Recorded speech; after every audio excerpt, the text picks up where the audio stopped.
Welcome to lecture number 9। Lecture number 8 के end में हमने कंप्लीट किया था आपका factory labour cost. So at the end of lecture number 8 I told you as in this diagram जो आपके notes में भी अवेलेबल है, इलस्ट्रेशन 29। आप देखेंगे कि जो जर्नल लेजर में आपके थे वर्क इन प्रोसेस इन्वेंट्री, उसमें जो आपका 28,000 का फिगर था, ये आपका फिगर था उस डायरेक्ट लेबर का जो कि डायरेक्टली आपकी जॉब से रिलेटेड थी, और जो इनडायरेक्ट लेबर होती थी वो आपकी जाती थी मैन्युफैक्चरिंग ओवरहेड में। तो जो आपकी डायरेक्ट लेबर थी वो वर्क इन प्रोसेस इन्वेंट्री में गई 28,000 की। वो 28,000 आपका डायरेक्ट लेबर की सूरत में मुख्तलिफ जॉब्स को एलोकेट हो गया था। Now we will come to manufacturing overhead cost. Companies charge the actual cost of direct materials and direct labor to specific jobs. जैसे आपको पहले मैंने I've told you, direct labor and direct material are accurate and easy to calculate. आपको clear idea हो जाता है कि कितना direct material consume हुआ और कितनी direct labor लगी. In contrast, manufacturing overhead relates to production operation as a whole.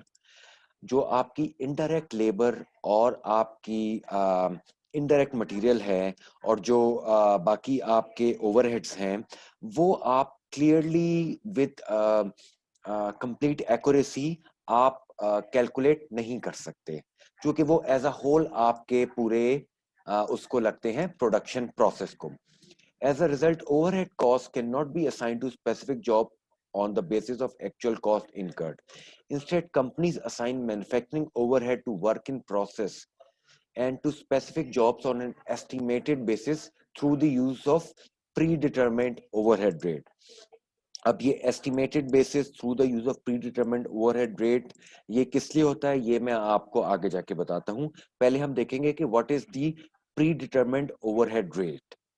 The predetermined overhead rate is based on the relationship between estimated annual overhead cost and expected annual operating activity expressed in terms of a common activity base. The company may state the activity in terms of direct labor cost, direct uh,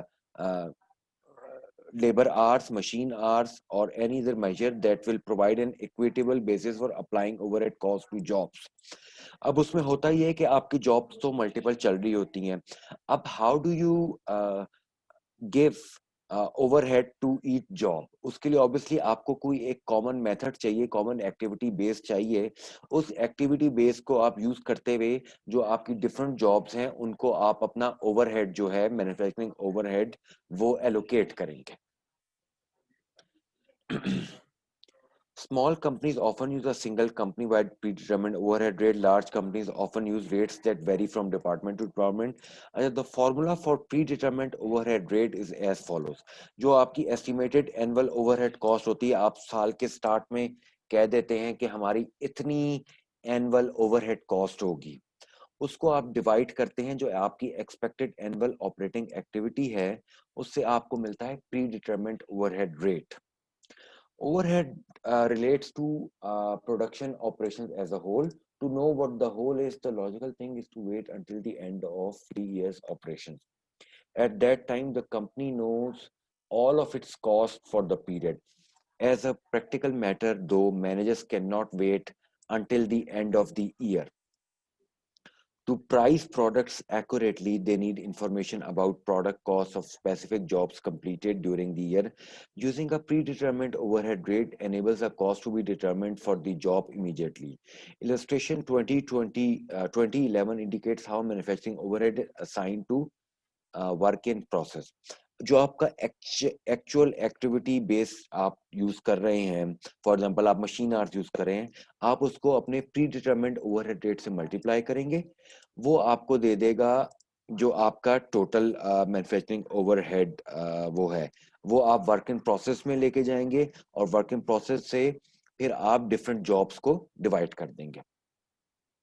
अब हम example देते हैं, हम कहते हैं Wallace manufacturing uses direct labour cost as the activity based. वो अपने direct labour cost को लेता है जो उसके लेबर कॉस्ट है total. Assuming that the company expects annual overhead cost to be 280,000, company कहती है कि हमारी जो एनुअल ओवरहेड कॉस्ट है वो उनका एस्टिमेटेड फिगर है वो 2,80,000 है और डायरेक्ट लेबर कॉस्ट है वो 3.5 लाख है। The overhead rate is 80% computed as follows. आप जो आपका 280,000 का फिगर है जो एनुअल ओवरहेड कॉस्ट है आप उसको डिवाइड करते हैं डायरेक्ट लेबर कॉस्ट से, आपको 80% का फिगर मिल जाता है। इस 80% फिगर का मतलब ये है for every dollar of direct labour का जो $1 है उस पे वॉलेस कंपनी जो है will assign 80 cents of manufacturing overhead to a job. हर जॉब जिसमें $1 की डायरेक्ट लेबर है उस पे आप 80 सेंट्स का मैन्युफैक्चरिंग ओवरहेड साइन करेंगे। The use of a pre determined overhead rate enables the company to determine the approximate total cost of each job when it completes the job. Historically, companies used direct labor cost or direct labor hours as the activity base. The reason was the relatively high correlation between direct labor and manufacturing overhead.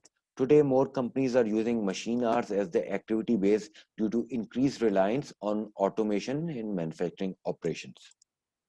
A company may use more than one activity base. For example, if a job is manufactured in more than one factory department, each department may have its own overhead rate. In the feature story about fire trucks, Western States fire apparatus uses two bases in assigning overhead to cost: direct material dollars for indirect materials and direct labor hours for such costs as insurance and supervisory role. Companies apply manufacturing overhead to work in process when they assign direct labor cost. They also use manufacturing overhead to specific jobs at the same time. For Wallace, manufacturing overhead applied for January is, अब आपको मैंने बताया था कि it is 80,000। अब वो देख रहे हैं कि डायरेक्ट लेबर जो है उस कंपनी की वो 28,000 थी, तो उसको 80% से मल्टीप्लाई किया तो वो 22,400 का फिगर मिल गया। तो उन्होंने वर्क इन प्रोसेस इन्वेंट्री को 22,400 से डेबिट किया और जो मैन्युफैक्चरिंग ओवरहेड था उन्होंने उसको जीरो करने के लिए उसको 22,400 से क्रेडिट कर दिया। The overhead that Wallace applies to each job will be 80% of direct labor cost for the job. ये आपको मैं ऑलरेडी बता चुका हूँ। For example, इनका note that the debit of 22,400 to work in process inventory equals the sum of overhead applied to jobs. अब आप इसमें देखेंगे जॉब 101 का 12,000 है, जॉब 102 का 7,200 है, जॉब 103 का 3,200 है। अच्छा, अब ये आपका पहला फिगर था। When we look at this diagram, first figure was your direct material, second figure was direct labour, factory labour, third figure is overhead 22,400 वाला। अब ये जो आपको मिल रहे हैं ये आपको सोर्स डॉक्यूमेंट से मिल रहा है, जो आपका प्री डिटरमिन्ड ओवरहेड रेट है जो at the start of the year आपने कैलकुलेट किया, आपने कहा 80% ऑफ डायरेक्ट लेबर कॉस्ट होगा। अब इसमें आप देखेंगे आपकी डायरेक्ट लेबर कॉस्ट कितनी है, 28,000। तो 28,000 का आपने निकाल लिया 80%, वो था 22,400। अब आप जो मैन्युफैक्चरिंग ओवरहेड है इसमें 7,200 जो है ये बेसिकली आपका क्या है, 9,000 की जो डायरेक्ट लेबर थी आपने कहा इसका 80% है तो वो 7,200 बन गया। 6,000 की जो डायरेक्ट लेबर थी 31 जनवरी को उसका आपने 80% निकाल लिया। इसी तरह आपने जॉब नंबर 102 में निकाल लिया मैन्युफैक्चरिंग ओवरहेड 4,000 का 80% और 5,000 का 80% विच इज 4,000। इसी तरह आपने जॉब 103 में भी निकाल लिया। At the end of each month, the balance work in process inventory should equal the sum of the cost shown on the job cost sheets of unfinished business. जैसे ये 74,000 है तो ये सारा भी 74,000 होना चाहिए। और इसको आप इक्वल कैसे कर सकते हैं, ये आपका 74,000 है तो आप इन तमाम की जो कॉस्ट निकालेंगे, ये वाली कॉस्ट, ये वाली कॉस्ट, ये वाली कॉस्ट, ये भी this should be also equal to 74,400। अच्छा, जब आपकी जॉब कंप्लीट हो गई तो वो जो जॉब आपकी होती है ऑब्वियसली उसके लिए आप you will make a sheet, job cost sheet होती है जिसमें you will give details of all the direct materials used, direct labour and manufacturing overhead. वो आपकी पर्टिकुलर जॉब की आगे साथ you have written the job number, आपका जो किस कंपनी के लिए था, और what is the item that is being manufactured, फिर आपकी क्वांटिटी आ गई 1000। उसमें कॉस्ट ऑफ गुड्स कंप्लीटेड था आपका, डायरेक्ट मटेरियल 12,000 का था, डायरेक्ट लेबर 15,000 और मैन्युफैक्चरिंग ओवरहेड 12,000। इससे आपको मिल गई टोटल कॉस्ट 39,000 की। आपको पता है total quantity that you have manufactured is 1000, तो आपको यूनिट कॉस्ट पता लग गई 39,000 की। When a job is finished, Wallace makes an entry to transfer is total cost. हमने कहा था जब आपकी जॉब फिनिश होगी, जब आपका प्रोडक्ट कंप्लीट हो गया है, जब आपकी वो जॉब कंप्लीट होगी है, तो उसको आप ऑब्वियसली अपने फिनिश गुड्स इन्वेंट्री में लेके जाते हैं। तो जो आपकी टोटल वैल्यू थी 39,000 की, उससे आप वर्क इन प्रोसेस को आपने 39,000 से क्रेडिट किया क्योंकि वो कम हो रहा है, और फिनिश गुड्स इन्वेंट्री को आपने 39,000 से डेबिट किया क्योंकि वो बढ़ रहा है। Now assign cost to cost of goods sold. Companies recognize cost of goods sold when sale occur. जिस दिन आपकी सेल हो गई, फॉर एग्जाम्पल आपको मैंने यहाँ पे बताया कि 39,000 आपकी फिनिश गुड इन्वेंट्री थी। अब वो जो आपका 39,000 की आपकी फिनिश गुड्स इन्वेंट्री थी, उसको आपने जो जॉब 101 से रिलेटेड थी, उसको आपने 50,000 में सेल किया 31 जनवरी को। अब उसमें आपके जो लेजर में एंट्रीज आएंगी, नंबर 1 एंट्री आएगी, एक तो आपकी सेल हुई 50,000 की। सेल जब भी होती है तो वो ऑलवेज इट गेट्स क्रेडिटेड, और आपका डेबिट होगा अकाउंट रिसीवेबल, क्योंकि कंपनी आपको कैश नहीं दे रही, लिहाजा वो आपका अकाउंट रिसीवेबल होगा। सेकेंड एंट्री होगी कि आप अपनी फिनिश गुड्स इन्वेंट्री को, जो ये वाले थे इस उसमें, इसको अब आपने कॉस्ट ऑफ गुड्स सोल्ड में कन्वर्ट करना है। तो फिनिश गुड्स इन्वेंट्री आपकी 39,000 से क्रेडिट हुई, और आपकी डेबिट हो गई कॉस्ट ऑफ गुड्स सोल्ड 39,000 से। तो आपकी जो कॉस्ट ऑफ गुड्स सोल्ड थी, जो आपकी फिनिश गुड्स इन्वेंट्री थी, जो आपका एक करंट एसेट था, अब आपने उसको कॉस्ट ऑफ गुड्स सोल्ड, जो कि एक एक्सपेंस है, उसमें कन्वर्ट कर दिया। और वो जो एक्सपेंस था वो आपकी इस सेल के अगेंस्ट आएगा, इस सेल के अगेंस्ट, और आपको शो करेगा कि आपका ग्रॉस प्रॉफिट कितना है, जो होगा 50,000 माइनस 39,000। अब इस पूरी की हम एक समरी में आपको बताता हूं। सबसे पहले आई टोल्ड यू एक्यूमुलेशन होती है। The company first accumulate cost. आपने रॉ मटेरियल खरीदा, उसकी आपने कॉस्ट एक्यूमुलेट की रॉ मटेरियल इन्वेंट्री में। आपने लेबर कॉस्ट थी, उसको आपने लेबर कॉस्ट को एक्यूमुलेट किया, और इनकरिंग मैन्युफैक्चरिंग ओवरहेड कॉस्ट थी, जैसे ये रॉ मटेरियल इन्वेंट्री को आपने अपने 42,000 के फिगर से जो आपने खरीदा था, आपने इसको एक्यूमुलेट किया। आपका फैक्ट्री लेबर 32,000 का था, आपने एक्यूमुलेट किया, और आपकी जो मैन्युफैक्चरिंग कॉस्ट थी वो भी आप एक्यूमुलेट करते रहे। अच्छा, सेकंड आपका होता है असाइनमेंट टू जॉब्स। जब आपने एक्यूमुलेट कर लिया, अब second step is assigning to jobs. उसमें मैं आप आई टोल्ड यू जो जो रॉ मटेरियल आपके डायरेक्ट हैं, जो जो डायरेक्ट मटेरियल है, वो डायरेक्टली आप वर्क इन प्रोसेस में ले जाते हैं, ठीक है जी। और जो आपका इनडायरेक्ट मटेरियल था, that you take to manufacturing overhead. इसी तरह जो आपकी डायरेक्ट लेबर थी, you take that to your work in process inventory. और जो आपकी इनडायरेक्ट लेबर थी, उसको आप ले जाते हैं टू योर मैन्युफैक्चरिंग ओवरहेड। ये this is the end of the step which is called assignment to jobs.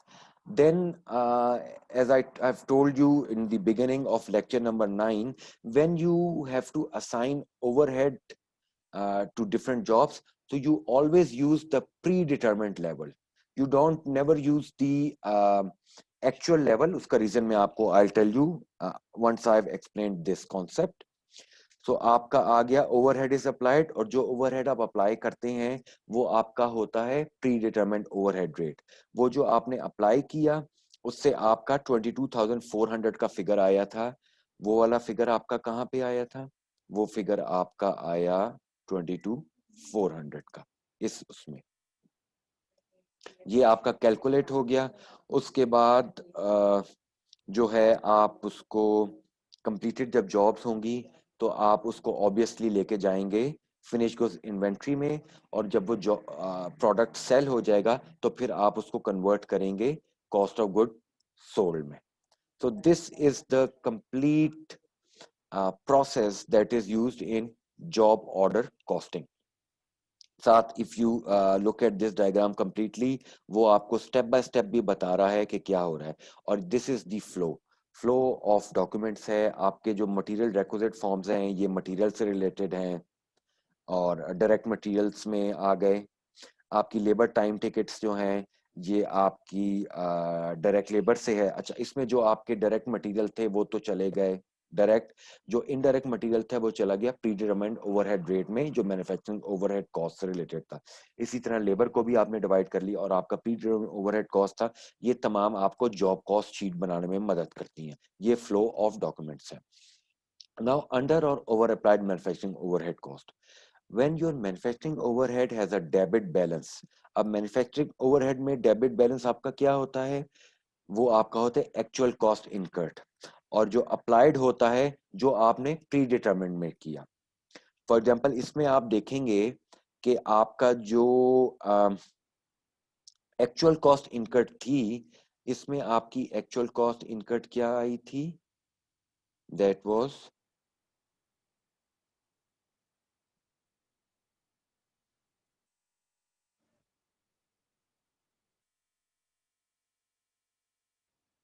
ये आपकी आ गई थी 13,800 की. और इसमें फिर आप आगे ऐड करेंगे अपना जो आपका मटेरियल आपने इनडायरेक्ट कहा था, और जो आपने कहा था इनडायरेक्ट लेबर, और वो आपकी क्या थी 13,800 में. आपकी मैन्युफैक्चरिंग ओवरहेड जो थी वो थी 6,000 की, जो इनडायरेक्ट मटेरियल था. और आपका जो इनडायरेक्ट लेबर थी वो थी 4,000 की. So it comes to 6,000 plus 4,000 plus 13,800, so it's 23,800. तो ये आपका एक्चुअल था. और जो आपने अप्लाई किया है वो आपका कितना है? वो है 22,400 का. तो 23,800 माइनस 22,400, आपको पता लग जाएगा कि आपका बैलेंस डेबिट था या क्रेडिट. इसमें जो एक्चुअल था वो था 23,800, और अप्लाइड जो है वो 22,400 है. So the difference is 2,500. Thus Wallace debits under applied, so it becomes wide. That is how it has become under applied overhead. Whenever your overhead applied is under, it means कि आपका जो applied था वो actual से कम था. सो फिर आपको 2,500 से आप अपने कॉस्ट ऑफ गुड सोल्ड को क्रेडिट करेंगे to transfer over applied overhead to cost of good sold. अब now we will come to a brief explanation of why we use predetermined. By definition, overhead cannot be traced directly to jobs. Most companies use a predetermined overhead rate. Estimated rate होता है instead of actual overhead rate for the following reasons. A company usually does not incur overhead cost uniformly throughout the year. For example, heating cost जो होती हैं वो winter में ज्यादा होती हैं और समर में कम होती हैं. सो अगर आपके विंटर में जो प्रोडक्ट्स बन रहे हैं उस पे ओवरहेड ज्यादा यूज होगा. Why? Because there will be more heating compare to the overhead that you incur in summer. सो उसको यूनिफॉर्म एलोकेशन के लिए आप प्री डिटरमिन्ड यूज करते हैं, and that predetermined gets compared to the actual at the end of the year. फिर some overhead costs like factory building depreciation are fixed. बहुत सी आपकी overhead cost fixed हैं, तो वो वेरी करेगा obviously per unit आपका according to the volume of goods. तो उसको इस जो इनॉमली है इसको एडजस्ट करने के लिए व्हाट यू डू, आप प्री डिटरमाइंड ये रेट यूज करते हैं और उसको एंड में एक्चुअल से कंपेयर कर लेते हैं. Predetermined rates make it possible for companies to estimate job costs sooner. Using a predetermined rate, अब जैसे once you have completed a job, अगर if you wait for the actual, तो actual तो आपकी हो सकता है at the end of the month आए. तो at the end of the month उस actual को करने के लिए you will have to wait, which managers cannot do, because once you have completed a job और आपका वो product sell हो रहा है, so you have to convert it to cost of goods sold. उसके लिए you use the predetermined, and when you are able to calculate the actual, so you compare it, and accordingly you adjust your cost of goods sold as is mentioned in this paragraph which you have in the notes. Up is you go through it and try to understand this concept, and we will do questions related to this on MS Teams. So this is the end of lecture number